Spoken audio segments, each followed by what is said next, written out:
Well, good afternoon, everyone, and welcome to, let's see, we're in June still, right? Of today's June webinar presentation for Connecting Kansas Counties.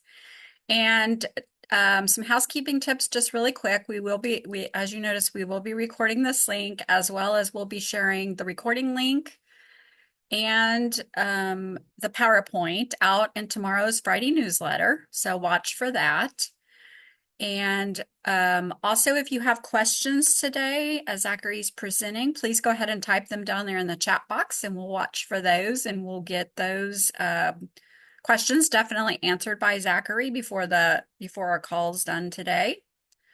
And I think with that, I'm going to go ahead. Today's presentation is introducing the Kansas Ecological Review Tool. It's a brand new tool from the Department of Wildlife and Parks. And Zachary Cordes? Yep. Sorry, Zachary. Cordis. Cordis, okay, I was probably massacred, is going to present today's webinar. And so, Zachary, I'm just going to turn the mic on over to you. Alrighty, thank you. Let me get my screen shared here. Essentially.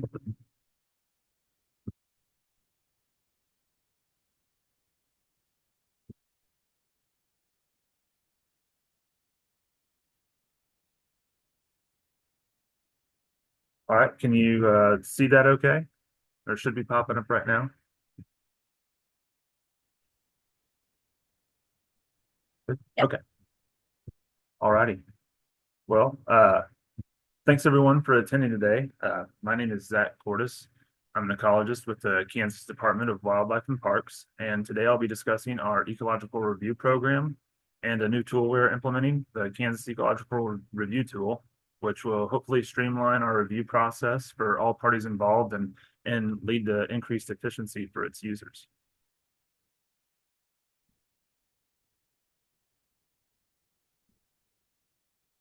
And just for a little background on the Ecological Services Division, we're headquartered out of the KDWP headquarters in Pratt, Kansas. Staff within our division is largely focused on non-game species with an emphasis on state-listed threatened and endangered species. This list of positions on this slide isn't necessarily all the staff working in ecological services, but does show the staff most pertinent to the ecological review program. Our assistant director oversees the T&E species listings, as well as critical habitat designations and recovery plan implementation. Ecologists, such as myself, are the individuals who review the projects that are submitted. And we also implement research and grant management to research non-game and T&E species. And the biologists and our field survey crews are the individuals who provide information that kind of feeds into this review process and allows us to learn more about the species that we regulate. And lastly, our aquatic species recovery coordinator is implementing recovery stockings on select aquatic species in some portions of the state. And though we all have different roles, we're really all working towards the same goal, and that's part of the mission of the Kansas Department of Wildlife and Parks, and that is to conserve Kansas's wildlife and its habitats. And KDWP's regulatory authority is designated by the Kansas Nongame and Endangered Species Act. It's a group of 12 statutes that were first enacted in 1975, and it broadly protects a set of imperiled species within the state boundaries of Kansas and grants Kansas Department of Wildlife and Parks the responsibility for the conservation and recovery of those listed species. And this includes a requirement for some projects to be submitted for an ecological review and possible action permit issuance prior to construction beginning. Our action permits may require avoidance, minimization, and or mitigation efforts to reduce and offset impacts to state listed species.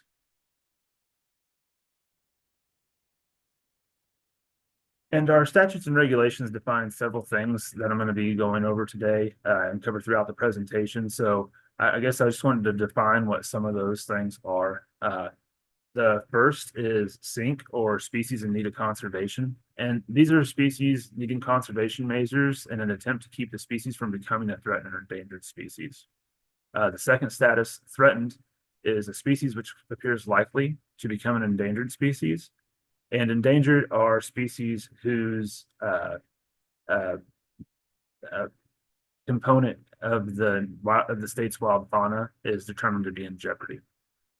Currently, we have 83 listed SINC species, 29 threatened species, and 22 endangered species, and that are listed within our regulations. And this includes amphibians, reptiles, fish, invertebrates, birds, and mammals.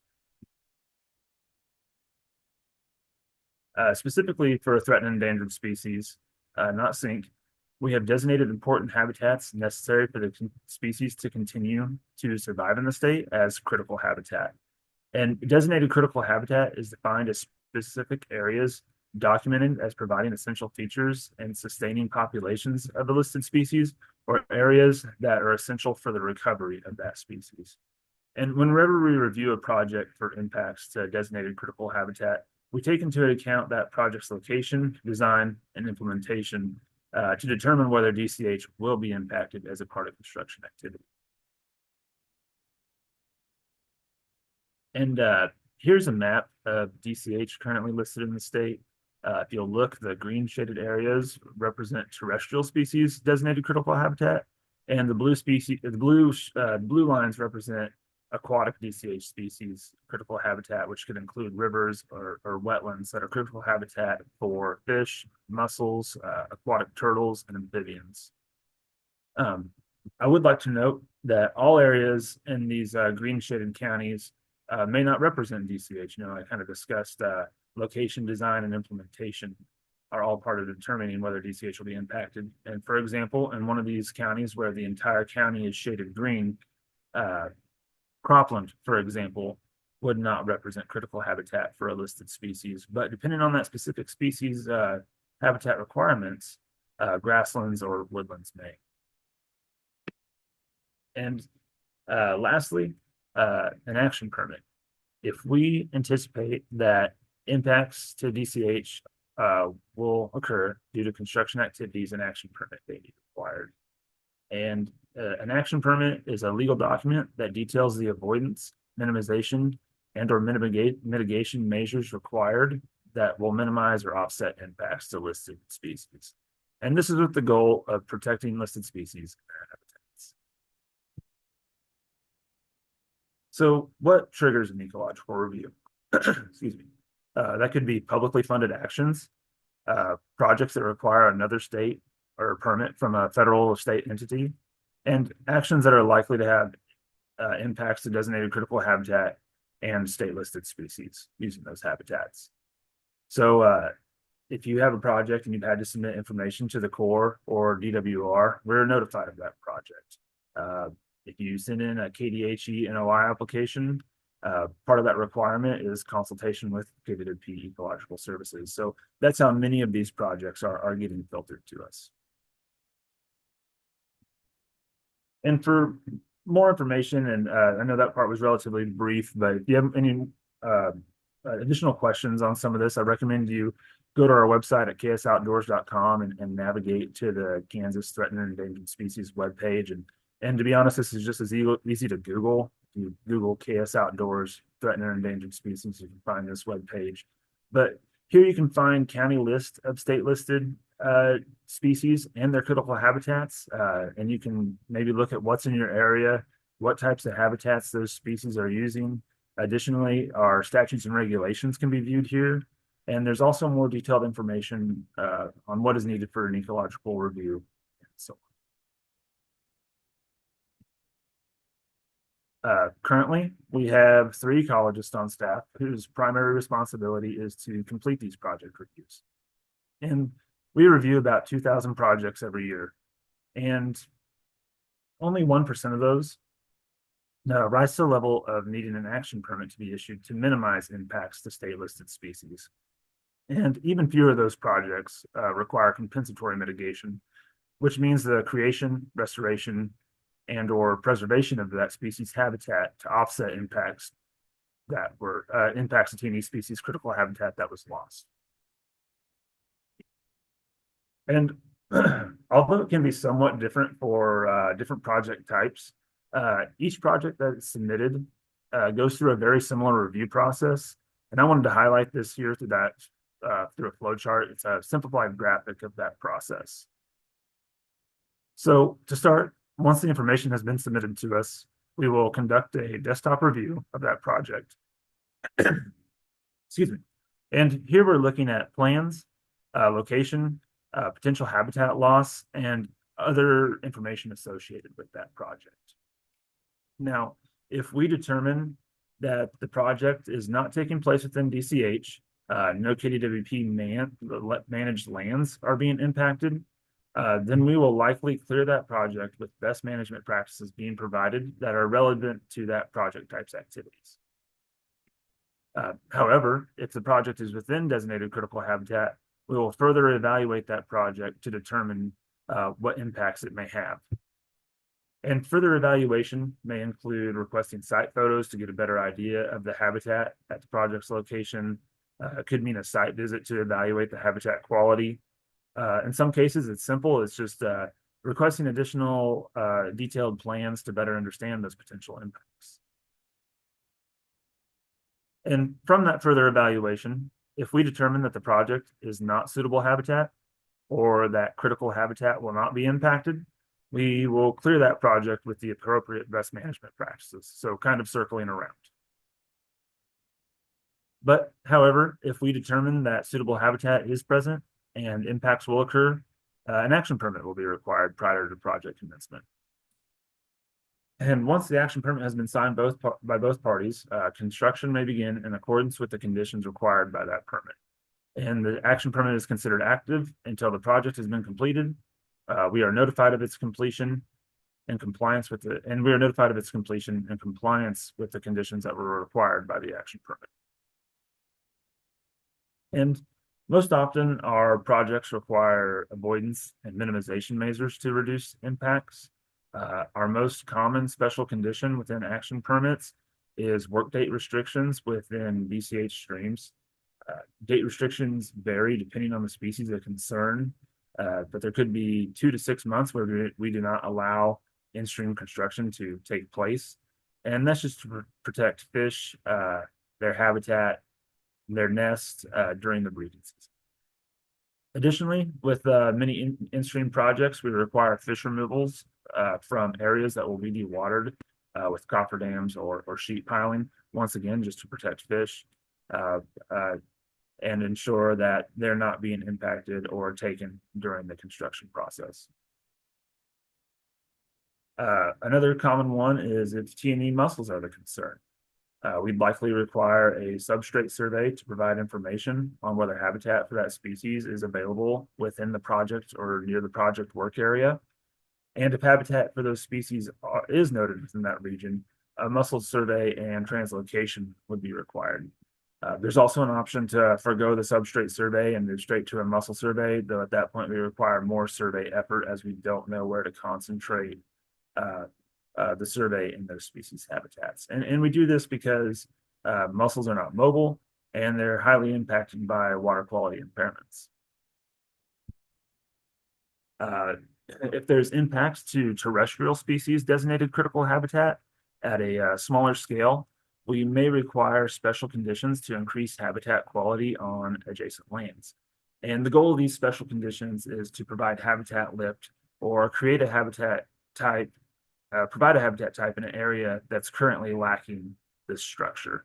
So commonly implemented practices include brush piles for eastern spotted skunks or log piles for broad-headed skinks. And the goal of these is to provide refugia for the species, habitat for them, and for their prey base as well.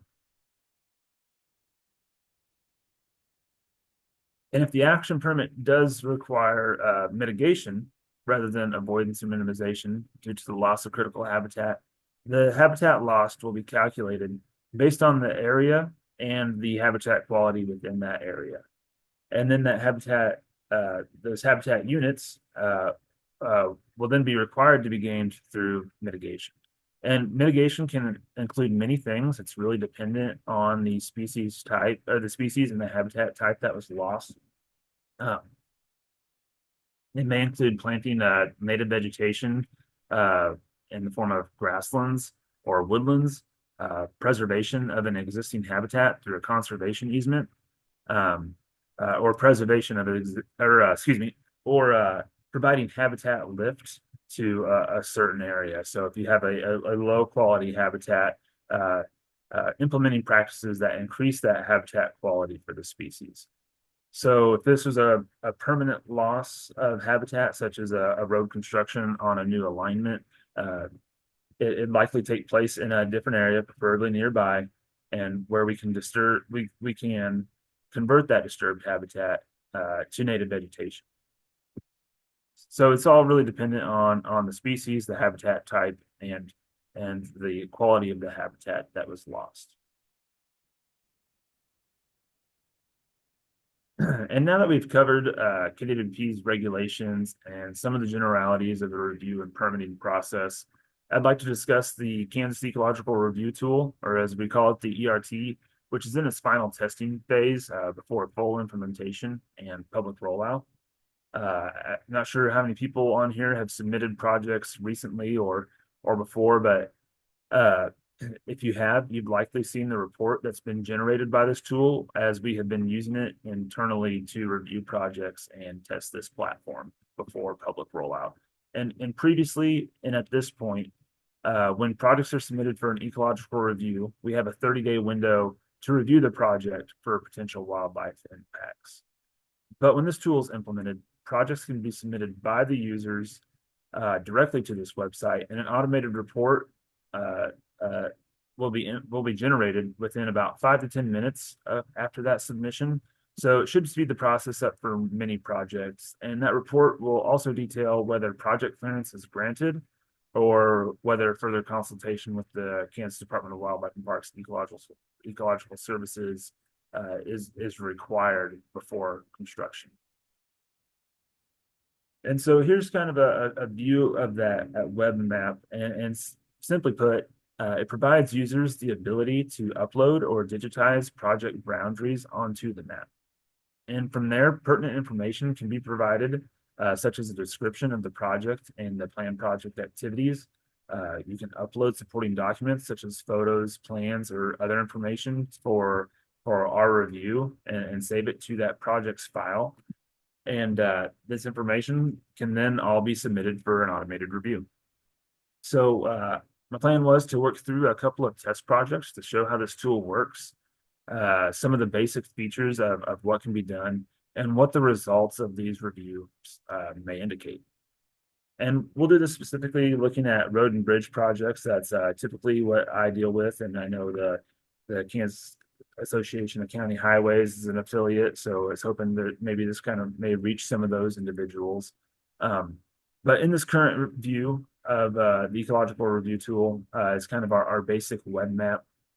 And you can see in this yellow shaded region, the DCH, designated critical habitat boundaries that we discussed earlier.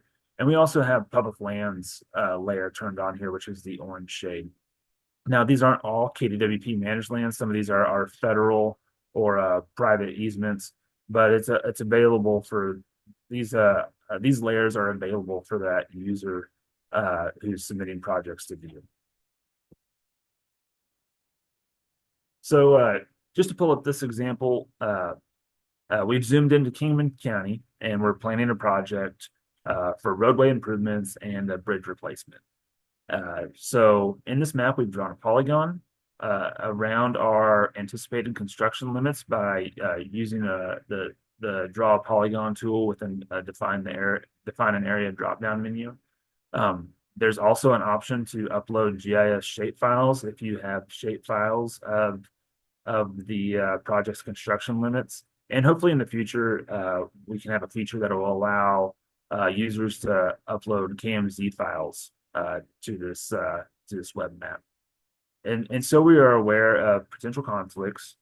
Under the layers bar in the left-hand corner, we've turned on the two layers I discussed earlier, the PATIS layer and the KDWP designated critical habitat layer.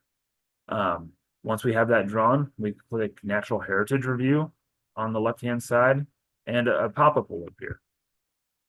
And in this pop-up, users can provide information associated with the project. So here we can enter the project title, associated project numbers. It could be engineering plan numbers, KDOT numbers, grant numbers, and we've entered in the project type, in this case, transportation facilities. So scroll further down, and the user can check project type activities that will occur that are associated with the project, provide a brief description, and the project manager's information. And so for this project, we've selected borrow and waste site, site grading, roadway improvement, and bridge replacement. And then finally, as I mentioned, any additional project plans or associated files can be uploaded and submitted. And after clicking submit, if you go to the My Projects tab within your profile, you can see all the projects that you have submitted since your account has been created, including the one we just did. And so after the 5 or 10 minute submission period from when you've clicked review, you'll receive an email saying that the review has been completed. And you can go into this project's specific page, and it'll look somewhat like this. Show your title, the project review results, the review status, and the ecological review report in this top red box that's highlighted can be downloaded to view. Additionally, within the project review status, the automated determination says no conflict, and the permit status says permit not needed. So from this project review status, we can see that there was no impacts or no issues or conflicts provided by the information that was available that indicated that further review is needed. So this report is the official ecological review for this project, assuming no changes are made. And when project clearance is granted, the report's usually around 9 pages long. It provides multiple project maps, occurrences of species of greatest conservation need near the project area, as well as best management practices relevant to the project types activities that were selected when submitting the project. And you can see just one of those pages from that 10-page report where it says project clearance granted, and then further down, no permit required by KDWP. So this can be used for your personal records or for consultation with other agencies such as KDHE. Additionally, in that projects page, you can edit the project details to add or remove project activities or supporting documents, view or change the project's boundaries should the construction limits change in the future, as well as add notes if additional information needs to be provided. You can also do some other kind of more fine scale things, such as reassign the owner should a project be taken over by a different project manager. And you can download the a KMZ or a shape file of the boundary that you drew within the web tool.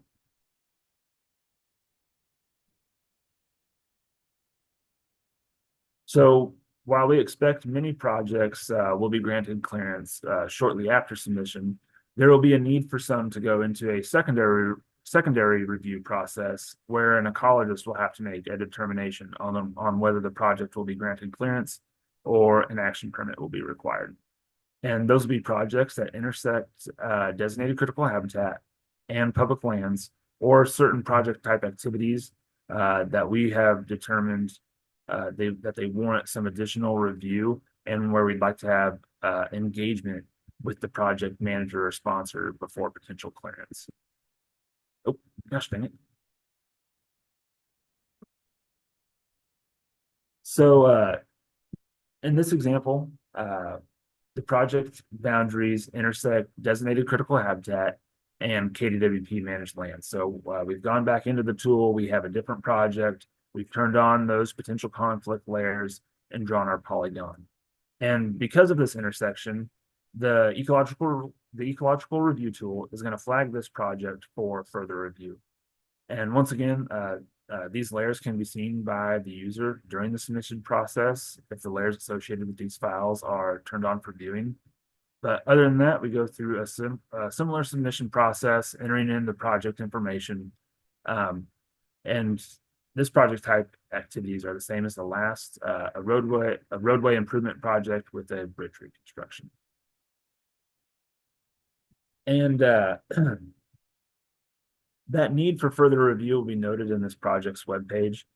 You can see here under the project review status that the automated determination says the project will need further review rather than no conflict. Additionally, the permit status says pending review rather than no permit needed. And if you download the project report, it'll state that further consultation is required and provide reasoning for the project being flagged. It also sends the user an action permit application that can be submitted to Ecological Services to let us know that you're ready for that secondary review to begin. And once we've received confirmation that you're interested in proceeding with implementing the project and for starting that further review process, an ecologist will be notified and we'll review the project to determine if an action permit is warranted. In some cases it will, and in others will not. For example, the project we just discussed maybe only took place within the on the current road. It didn't extend out onto KDWP property or that DCH stream that the project intersected didn't need any in-stream constructions. We may not require an action permit. So every time you get this flag, that does not necessarily mean that an action permit will be required prior to proceeding. It circles back to us needing more information. And like I said earlier, us looking at the design, location, and implementation of that project to determine if an action permit is warranted. And so the next steps, if a project you submit receives the further review needed notice, is to consider ways to modify that project. Is alternative siting a possibility? Can critical habitat or public lands be avoided in a different area or an area that's previously disturbed? I realize, with bridges, this may be difficult, but with some other project types, that may be a real possibility. So if avoiding these options, conflicts is not an option, then you would contact us, complete the action permit application, and send it in, start that secondary review process. And like I said earlier, this doesn't mean that you will be required to receive and sign an action permit. It's just to start that kickoff of the further evaluation needed conversation. And once we start that secondary review process, that looks similar to the process in the flow chart we discussed earlier. And the main question being, will critical habitat be impacted as a part of construction activities? And when an ecological report is submitted, or when a report is generated, we consider that report valid for 1 year. And after a year of construction has not begun, the report can be updated within that project's file. So resubmission is pretty easy, especially if no changes have been made that would have to be added. So even though we expect that this will speed the review process for several projects, we still recommend early communication to avoid potential delays if the tool does generate a conflict report. And we also recommend uploading the pertinent information associated with that project so it is available to ecologists immediately should the further review be needed. And this includes detailed plans, descriptions, best management practices that will be used throughout the construction process, and so on. So I'm sure as users begin to use and test this tool for their own purposes, they're going to have many questions. I feel like the discussion today was brief, specific to road and bridge development, but hopefully relevant to some of those people who attended. This can be used for many different development types. We also have a help page on that website that will detail additional information for using the tool, and submitting projects. We plan to upload instructional videos to assist users with how to learn how to use this tool as well.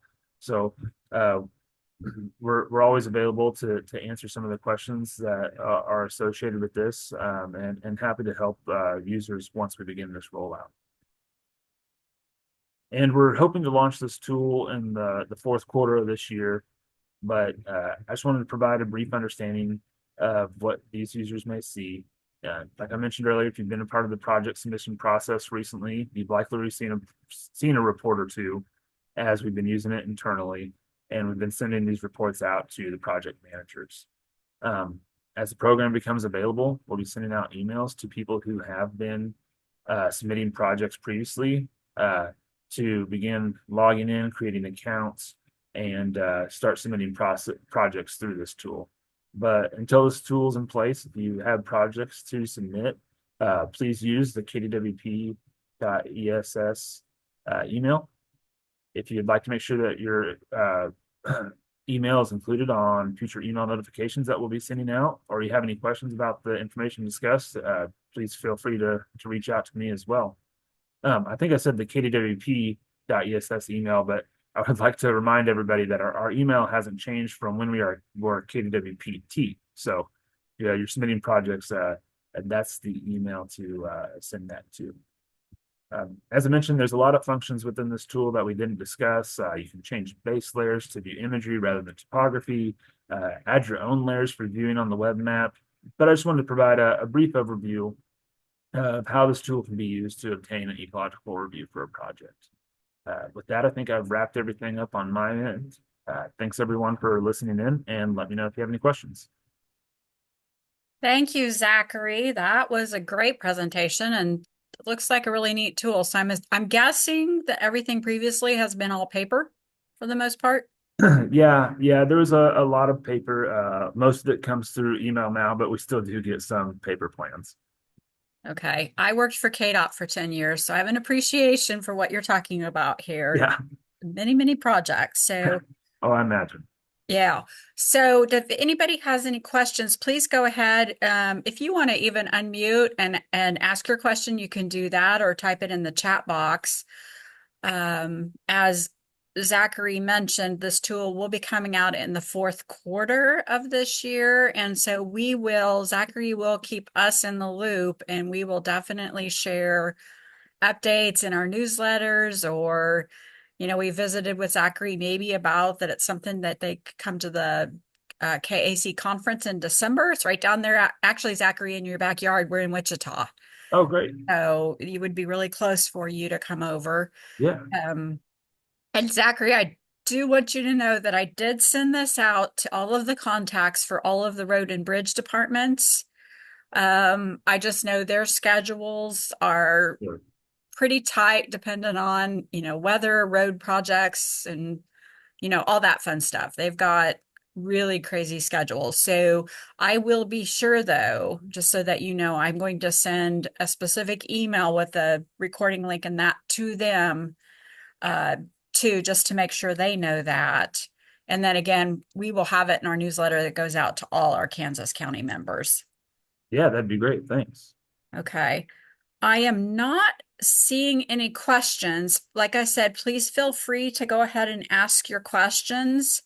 While we're waiting to see if some questions come in, I did want to remind you that this is the last webinar for June. And in July, we are going to have just one webinar in the month of July, and that's going to take place on July 18th. And also the same presentation will take place on August 22nd. We are having a double showing of the sovereign citizen extremism presentation that was presented last year at the KAC annual conference. We have a different person from the FBI that is going to be presenting on this topic, and they're going to provide a brief description of domestic terrorism and the current subcategories of the current domestic terrorism threats, followed by an in-depth look at sovereign citizen extremism, what they believe, who they are, and sovereign citizen indicators. So I would highly suggest, if you would like your staff in your county to watch this, that you share this information on with them, even though they're all getting it. We will again probably present this at a later time, later this year, early next year, just because this is a very important topic. But that will take place again on July 18th and August 22nd. And then we are also going to have a FEMA presentation in August. And I think it's going to be on, if I remember right, the 29th, but I will get that information and get that shared out. So those are our upcoming July and August webinar presentations on our Connecting Kansas County series. I am not seeing any questions from anyone. Zachary, I want to thank you again for your presentation. And do you have any closing comments or anything that you want to share?